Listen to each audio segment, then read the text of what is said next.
सुनील कुमार, रोहिणी, दिल्ली से उदास होकर के लिख रहे हैं। I am depressed. I want to do something in life. I don't know what is the life, but mean by life. आपको मैं गॉड, भगवान समझता हूं। आप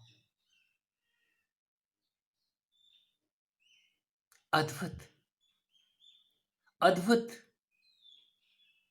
मैं इसलिए अद्भुत शब्द का इस्तेमाल करता हूं कि हम चेहरों पे जाके अटक जाते हैं। और बहुत गौर से देखा तो कपड़े आकर्षित करते हैं, वाणी आकर्षित करती है, और हम समझते हैं ये महात्मा जी बड़े शांत हैं। ये बुद्ध जो बैठे हुए हैं पेड़ के नीचे, इनके चेहरे से असीम शांति टपक रही है। तो उस शांति के पीछे, उस शांति के पीछे की लाइफ यदि आप कुरेदते हैं तो हर बुद्ध के जीवन में अशांति थी। कोई भी बुद्ध, कोई भी संत, यदि उसका अतीत देखा जाए तो कहीं अशांत अतीत से वो निकल के आया है। और जब तक आप अशांत नहीं होंगे ढंग से, तब तक आप शांति को तलाशने के लिए बाहर नहीं निकलेंगे। कोई बुद्ध जब अंदर से अशांत हो जाता है, एक सीमा से बाहर हो जाती है उसकी अशांति, वो तभी राजमहल को छोड़ता है, उससे पहले नहीं। उससे पहले तो हम सारे प्रयास कर लेना चाहते हैं। सुनील,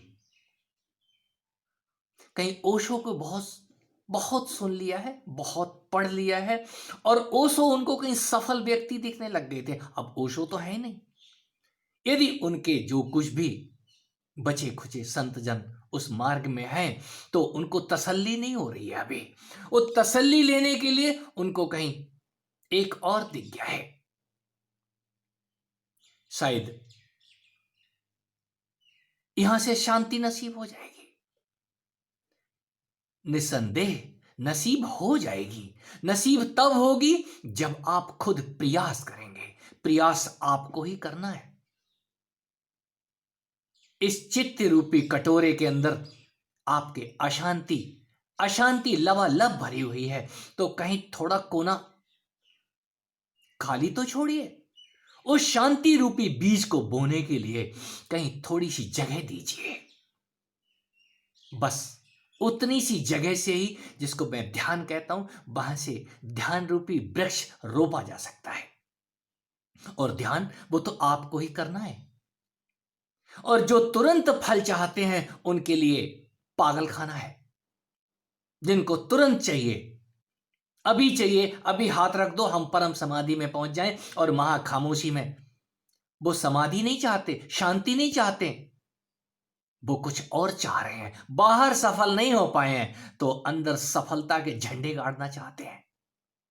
उनको कहीं दूसरे के हाथ में झंडे दिखाई दे रहे हैं, ये व्यक्ति सफल हो गया है। तो यहां कोई भी सफल नहीं होता। और जो सफल हो जाता है वो फल आने के बाद दूसरे को फल खाने का तरीका बता देता है। सफल, वो सफल हो गया है, और आपके हाथ में वो सफलता दे नहीं सकता।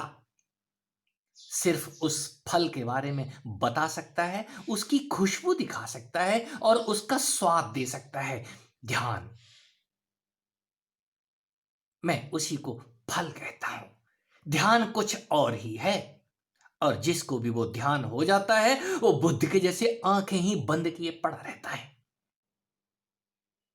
और जिनको ये अनुभव हो रहे हैं वो गवाह हैं।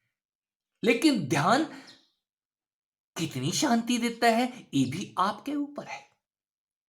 वो लगातार रहने वाली प्रक्रिया आपके साथ सदा विद्यमान रह सकती है, लेकिन आप जब चाहें उससे बाहर निकल सकते हैं। ये आपकी आजादी है। हे अर्जुन, तू इच्छा कर, और इच्छा से कहीं वो गुरु तुझे कोई क्रिया पकड़ा देगा, और उस क्रिया का परिणाम ये आएगा, इच्छा प्लस क्रिया इज इक्वल टू कुछ फल, कुछ उसका फल आएगा, और उस फल को भी तू खा मत लेना, फल को भी मेरे अर्पण करता चल। उस ज्ञान और ध्यान में आने वाले फल को भी अर्पण करने की बात कही जाती है। मैं भी कहता हूं, जिनको कुछ हासिल हो जाता है वो पकड़े ना रहे।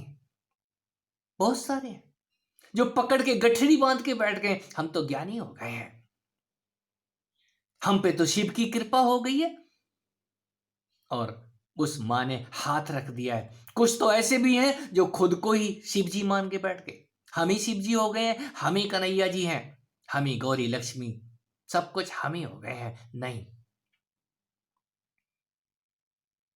ये लंबी यात्रा। मुझसे पूछते हैं आप अपने अतीत के बारे में नहीं बताते, आपके पास टाइम कहां है? और जिनके पास टाइम है वो 1 घंटे में ऊब जाते हैं, सुन के ही ऊब जाते हैं अतीत के बारे में। क्यों? वो अतीत इतना लंबा है, वही तो एक उपन्यास है, वही एक उपनिषद तैयार हो जाता है। हर ऋषि, हर मनीषी, हर संत के जीवन में यदि उसका अतीत को रेदना है तो वो अतीत आपसे मिलता जुलता होगा। वो भी किसी राजपाट को छोड़ के आया होगा, या उस राज को जानने के बाद कोई सब कुछ छोड़ देता है। मैं उनमें से एक हूं। मैंने कोई राजपाट नहीं छोड़ा है। हां, उस राज को जान लेने के बाद सब कुछ अपने आप धड़ाम हो गया, छूट गया। वो राज सिंहासन, कहीं अंदर का राज सिंहासन आने के बाद बाहर के राजपाट 2 कौड़ी के हो जाते हैं, किसी काम के नहीं है। हमारे एक मित्र काउंसलिंग करते हैं, रिटायरमेंट के बाद काउंसलिंग करने लगे हैं। किसको काउंसिल कर रहे हैं? जो भी डिप्रेस्ड है, तनाव में है, उनको काउंसिल करते हैं। लेकिन वो अपने को काउंसिल करने के लिए दूसरे की सलाह लेते हैं, उनको भी कोई उनसे आगे चाहिए। तो हम गुरु कब बनेंगे? अरे चेले तो बन जाओ। जो चेले बनना चाहते हैं, जो शिष्य बनना चाहते हैं, या शिष्य होना कौन चाहता है? शेष खाली कोई नहीं होना चाहता। शिष्य का मतलब खाली हो जाना, जो शेष हो गया हो, और जिस पात्र में कुछ हो ही ना, जो खाली हो, उसको भरने का कुछ मजा ही और है। खाली जमीन में ही वृक्षारोपण होते हैं, पहले से ही वहां वन लगा हुआ है और वहां वृक्ष रोपने जा रहे हैं, तो वो वृक्ष उगेंगे नहीं, मर जाएंगे। यही वजह है हमने किसी गुरु के सम्मुख खाली होकर के जाने की बात की है। संविधा में सूखी लकड़ियां, ये तन और मन, जब तक आपका हरा भरा है, ये बन लेकर के आप किसी गुरु के पास जा रहे हैं, याद रखें आप बन नहीं पाएंगे, वहां पे बिगड़ जाएंगे और गुरु की कमियां देखेंगे। आप अपना ज्ञान लेकर के जा रहे हैं।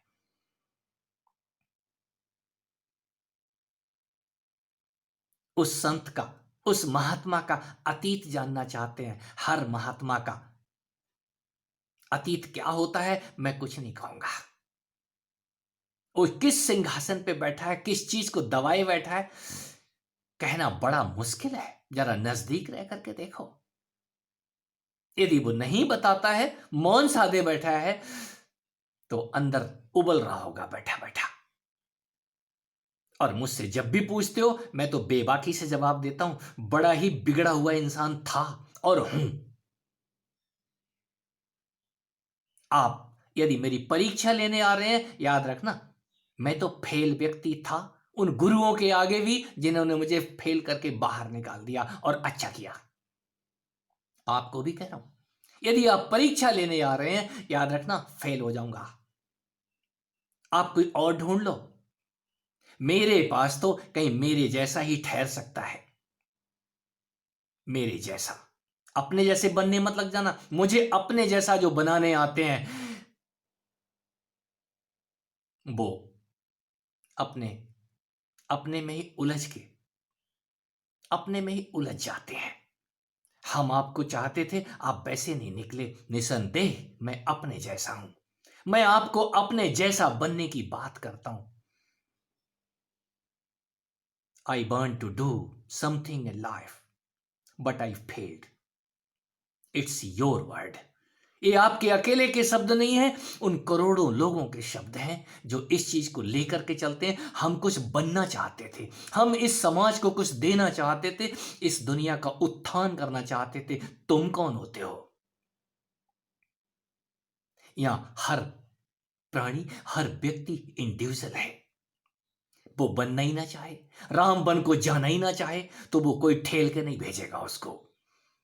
यहां बनना, बन जाना, यहां खुद ही बनना पड़ता है। दूसरा सिर्फ आज्ञा दे सकता है, विनती कर सकता है, और तो छोड़ो, आपके कपड़े में आग लगा सकता है।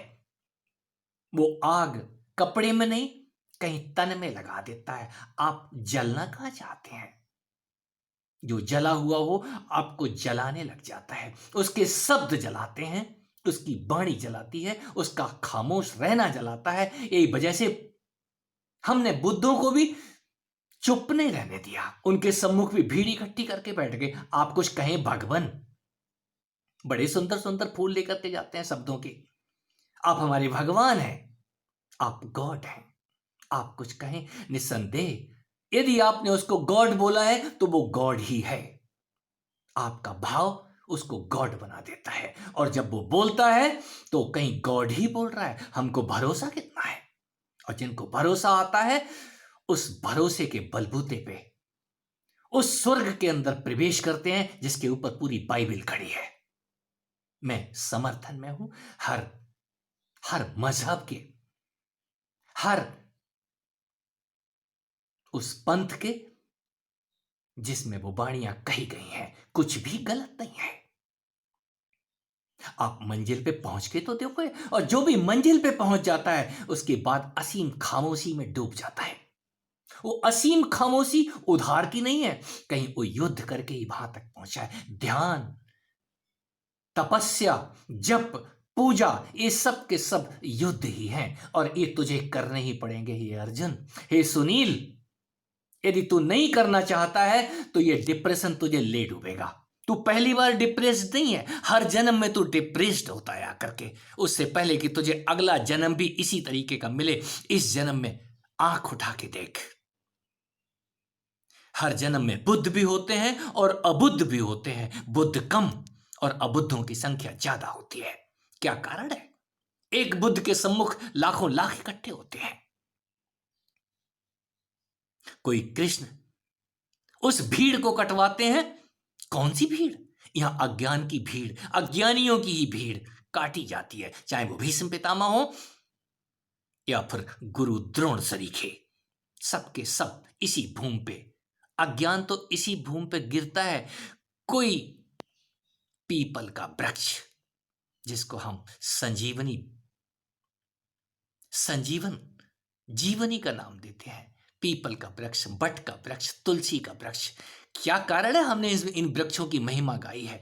क्यों? ये जीवन दाता है। कोई संत जीवन दाता होता है, जीवन लेता नहीं है। कोई कृष्ण उस जीवन को देने वाले हैं। मैं उन्हीं को भगवान कहता हूं, राम को जान के भगवान कहता हूं। जिस कृष्ण और राम की आप अभी कल्पना कर रहे हैं, मैं उस और कृष्ण और राम की बातें नहीं कर रहा हूं। आपके अंदर वो आविर्भूत होता है ध्यान में, वही तो एक, उसी से तो सामना होता है। वही तो आपके अज्ञान को काटते हैं अपने उस सुदर्शन से। वो दर्शन, ज्ञान में जब दर्शन आता है वो सुदर्शन दिखाई देता है। कहीं वो सुदर्शन चलता हुआ दिखता है। भगवान राम के वो पांचों तीर इस तन रूपी धनुष के अंदर, आपको वो मन, बुद्धि, चित्त और अहंकार, आपको समझ तो आए ये तीर कौन से हैं? ये तीर कहीं पीछे तर्कस लटकाने की कला किसी राम से सीख लो। और वो एक ही तीर को हाथ में पकड़ते हैं, सारे तीर हाथ में लिए नहीं घूम रहे। वो एक तीर भी सीधे ऊपर को खड़ा रखते हैं। ये रहस्य योग है, और जिनको समझ आ जाता है वो दूसरे से कहे तो कहे कैसे, मौन हो जाता है। और जो मुखर होता है उसकी मुखरता आग लगाती है। और जिनको समझ आता है वो फिर पीछे पीछे चल देते हैं।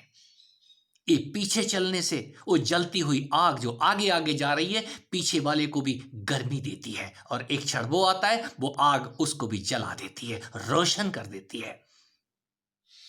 अपना घर जलाने के लिए आपको पहले आग कहीं बाहर से लानी ही होगी। यदि घर में आग लगी है आप तभी जागेंगे, उससे पहले नहीं। आपको जलती आग दिखाई तो दे जाए। अंधों को भी, जो आंख के अंधे, कान के बहरे और मुंह से गूंगे हैं, उनको भी वो आग जब उनके तन के नजदीक पहुंचती है तो वो आग उनको भी उठा के बिठा देती है। ये वो ज्ञान की आग है जो मुकम करोति वागचाल पंगुम लंघयते गिरिम। किसकी कृपा से?